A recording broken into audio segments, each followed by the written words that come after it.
The day I found out is burned into my memory. It was supposed to be a surprise. I'd just landed a huge promotion at work, the one I'd been grinding for, the one that meant we could finally buy our dream house. I came home early, clutching a bottle of champagne and a bouquet of her favorite lilies, my heart practically beating out of my chest with excitement. But the house was quiet, too quiet. A car was in the driveway, and so was another one I knew all too well. It belonged to Mark, my best friend since we were kids. A cold dread, sharp and icy, began to creep up my spine. I quietly let myself in, and that's when I heard it. Laughter from our bedroom. Not just any laughter. It was intimate, familiar. My hand froze on the doorknob. Every instinct screamed at me to turn around, to leave, to pretend I hadn't heard a thing. But I couldn't. I had to know. I pushed the door open, just a crack, and my world shattered into a million pieces. There they were, my wife Sarah and my best friend Mark, in our bed. The bed we'd picked out together. The champagne bottle slipped from my grasp, hitting the hardwood floor with a dull thud. They didn't hear it. They were too wrapped up in each other. I backed away silently, my breath catching in my throat, the lily crushed in my hand. I felt nothing, just a vast, hollow emptiness where my heart used to be. I walked out of that house, got in my car, and just drove. I didn't know where I was going. I just knew I could never go back. That night, I checked into a cheap motel, the kind you see in old movies.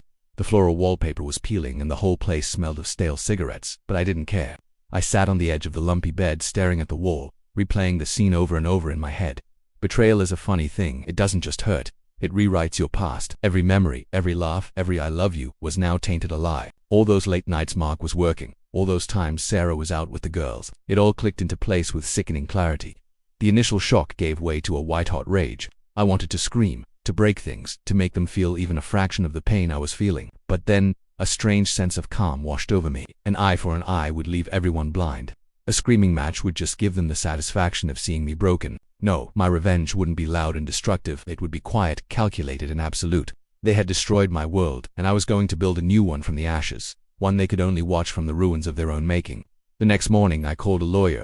I explained the situation calmly, clinically, as if I were describing a business deal. The lawyer, a sharp woman named Ms. Davies, was impressed by my composure. We went over the financials. Sarah and I had a joint account, joint assets, the house. Everything was entangled. But I had one ace up my sleeve, my promotion. The huge bonus and salary increase that I hadn't told her about yet, legally, since I hadn't officially accepted it or signed the papers before the date of separation, which I was marking as the day I walked out. It was mine and mine alone. The plan started to form. It was simple, yet devastating. I would play the part of the heartbroken, defeated husband. I let Sarah and Mark think they had one, that I was too shattered to fight back. I went back to the house one last time, with a friend as a witness to pack my things. Sarah tried to talk to me, her eyes filled with fake tears. "I'm so sorry, Tom," she'd said. "It just happened." Mark stood behind her, unable to look me in the eye. I just nodded, packed my bags, and left without a word. Their relief was palpable. They thought they'd gotten away with it. For the next few weeks, I lived at the motel, pouring all my energy into my new role at work. I worked tirelessly, exceeding every expectation. My new salary was incredible, and the bonus was life-changing. Meanwhile, I followed my lawyer's advice to the letter. I froze our joint accounts, but not before documenting every single one of Sarah's lavish expenditures over the past year's spa days, designer bags, expensive trips she'd taken with friends. Then came the divorce proceedings. Sarah, represented by a cheap lawyer Mark was probably paying for, expected a 50-50th split of everything. She wanted the house, half my old salary as alimony, half my savings. She and Mark had it all planned out. They would live in my house, funded by my money, laughing at the fool they had so easily discarded. The day of the mediation was the day my plan came to fruition. I walked in, looking calm and collected in a new suit. Sarah and Mark were sitting together, holding hands under the table, looking smug. Sarah's lawyer laid out their demands. They painted me as a workaholic and absent husband, trying to justify her affair. When it was my lawyer's turn, Miss Davies was a force of nature. First, she presented the evidence of the affair not to contest the divorce, but to establish the timeline. Then, she brought up the financials. She showed the statements of Sarah's spending, proving she lived a lifestyle far beyond her own means. Then, the final blow. Ms. Davies presented the documents for my new job, my new salary, my bonus, all dated asterisk after asterisk. I had left the marital home. You could have heard a pin drop. Sarah's face went from smug to confused to horrified in about 10 seconds. Her lawyer started sputtering, completely blindsided. The mediator looked at the documents and then at me.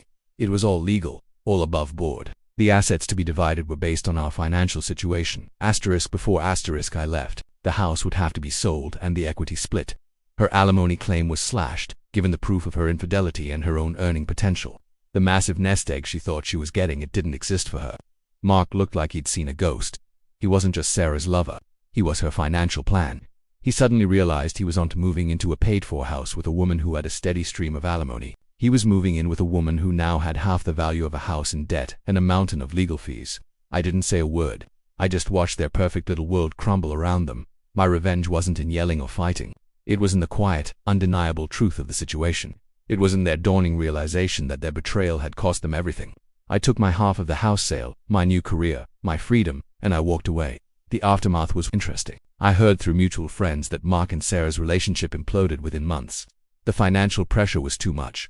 The dream life they'd planned on my dime turned into a nightmare of bills and resentment. They ended up selling the house at a loss. Last I heard, she was living back with her parents, and he had moved to another city, running from the mess he'd made. As for me, I bought my own dream house, a smaller one, just for me, with a great view of the mountains. I focused on my work, my health, and rediscovering who I was without them. The pain of the betrayal didn't disappear overnight, but with every new sunrise from my new porch, it lessened. It's about building a life so good, so full of peace and success, that they become completely irrelevant. Their betrayal was a chapter in my life, but I was the one who got to write the ending, and let me tell you, it's a happy one. Thank you so much for listening to my story. It was a tough period, but coming out the other side has been incredible. If you enjoyed this, please hit that like button and consider subscribing for more content. It really helps the channel out. Take care, everyone.